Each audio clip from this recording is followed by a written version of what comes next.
The only thing standing between you and your goal is the bullshit story you keep telling yourself as to why you can't achieve it. Jordan Belfort. Jordan Belfort's words aren't a gentle pat on the back. They're a bucket of ice water to the face. While the source might be controversial, the psychological truth behind the statement is undeniable. We are all, to some extent, unreliable narrators of our own lives. Here is an exploration of why we tell these stories and how to finally stop reading from the wrong script. The internal PR department.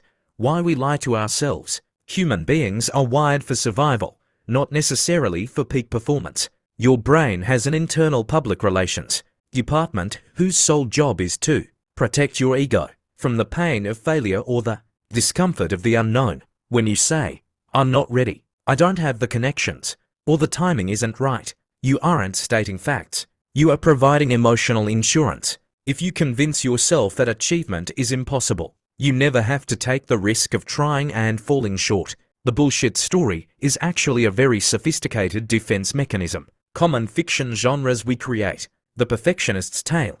If I can't do it perfectly right away, it's not worth doing. The victim's saga.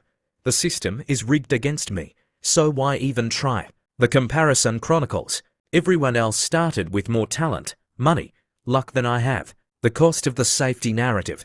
The problem with these stories is that they feel comfortable. There is a strange, stagnant safety in believing you are stuck. But that comfort is a trap.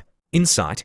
Your reasons are usually just reframed fears. Asterisk, I don't have time usually means I'm afraid to prioritize this and fail. I'm not smart enough usually means I'm afraid of the learning curve. Every time you repeat the story, you reinforce the neural pathways of your own limitations. You become the architect of your own prison, brick by verbal brick. How to rewrite the script. To move past the bullshit, you have to stop being a passive listener to your own thoughts and start being a critical editor. Fact check your excuses.